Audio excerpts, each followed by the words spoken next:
Hello there. I want to share a video with you and then I want to talk about it. But it's about having cash in your bank and trying to withdraw money and the implication and the facts around it. Okay? Filming you and I'm recording this conversation. I'm coming to the bank to withdraw £2,500. Are you going to let me? I've got £11,500 in my account. Are you going to let me? Are you going to let me to have the money or not?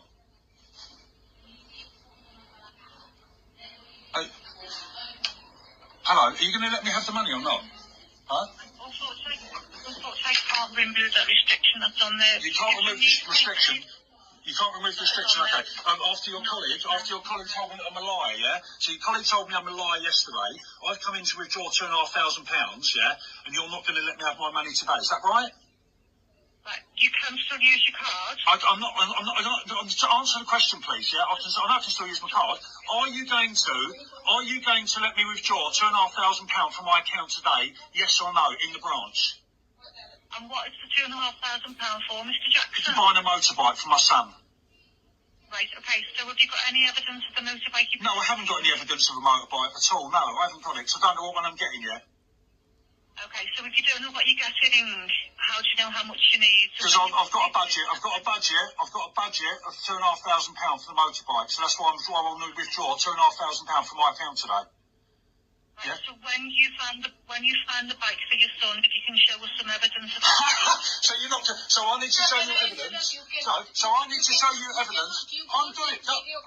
Really? You can't film me without my permission, sir. You cannot film Right. me. So you're not going to give me the money, no? I'm going to hang up this immediately. Absolute joke, Okay, this I'm going to place. call the security. Absolute joke. You're an absolute joke, this place. Okay, that's the conversation. So let me read you a little story about it, like I normally do, to keep myself concise. And yeah, so imagine this, you've got 11,000 in your bank account, you want to withdraw 2,500 in cash. Like in this particular situation, for his son's new bike. It seems simple enough. You've earned this money, it's yours, but when you walk into the branch or even call the bank, suddenly the conversation feels tense. The cashier or banker asks you, what is this for? Do you have an invoice? Why not use your debit card?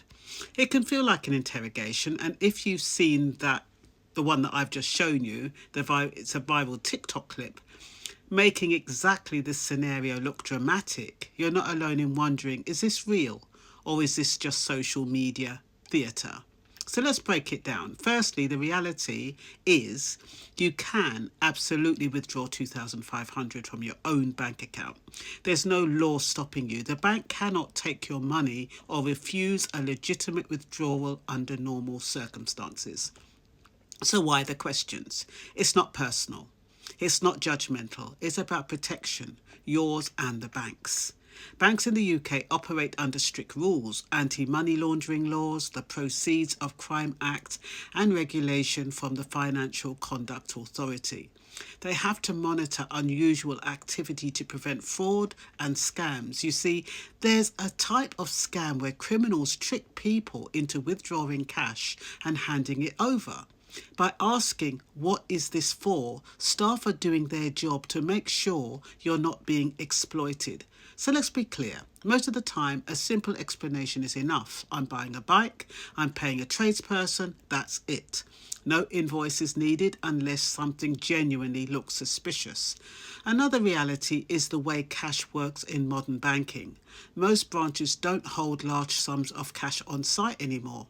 ATMs rarely let you take more than a few £100s a day, so for 2,500 you often have to order the cash in advance. It's logistical, not punitive. Now back to that clip.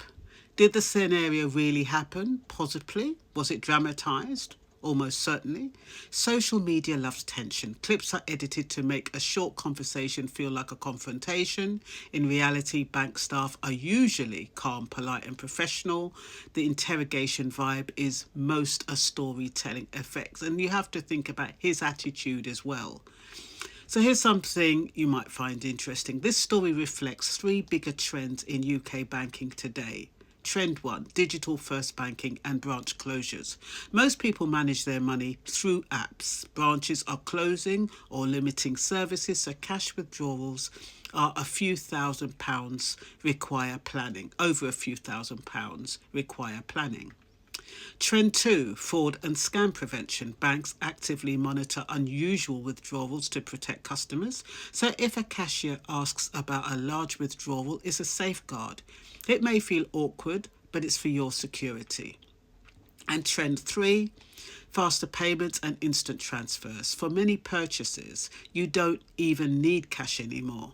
Debit cards, faster payments or bank transfers are often safer and more convenient than cash, especially for amounts like $2,500.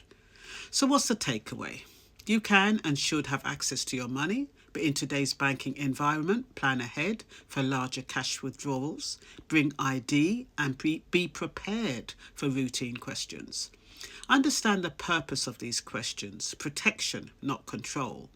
And finally, don't let a dramatized clip make you think banks are secretly restricting your spending. When we put it all together, what seemed like a confrontation turns out to be an ordinary process with ordinary rules, just amplified for social media.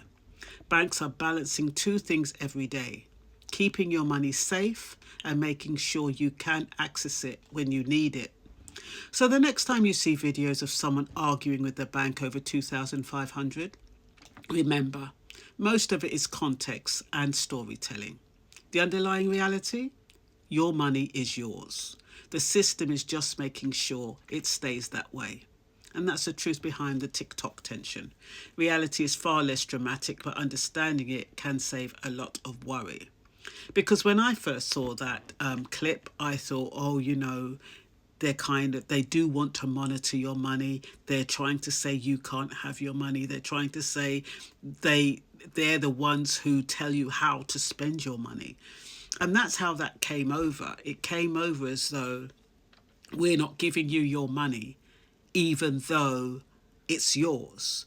But I think it had a lot to do with his attitude, his mannerism. Then the person on the banker or the teller started to feel intimidated, and then she got defensive, and then she had to call her manager, and it got out of hand. But if you understand the rules first of all, then you won't feel that way. And if you go in prepared, you know you can get your 2,500. Look, I need 2,500. But that's the thing. Why would you need 2,500 to buy a bike? Why would you pay for a bike in cash? And the thing is, I watch Judge Judy all the time. And she's always saying, what receipt do you have? When you pay for cash, you have no proof. You have no evidence. So when you're making large purchases like a bike, it doesn't really ring through, because what kind of person are you buying that bike from? Now, if you're buying it from a private individual, yeah, but why are you paying that person in cash instead of a bank transfer? If something happens to the bike, what recourse do you have? That person might say you didn't even give them the money. You've got no proof, you've got no evidence. So I can understand logistically why giving out £2,000 and saying you want to buy your son a bike. And in reality, most companies, if you're going to buy it from a reputable company, will take a bank transfer. So yeah, if you have any thoughts on that, I would appreciate it. And that's all for now. I haven't spoken to you for quite a while. It's only because I've been under the weather, as per usual. No, I'm taking back that because my words impact what I am. But I have been okay. I just haven't felt, well enough to place myself before you guys. So thank you, beautiful people, for listening. And as usual, I love your comments. I love your loyalty. And I hope you found this informative and useful. You take care now. Bye-bye.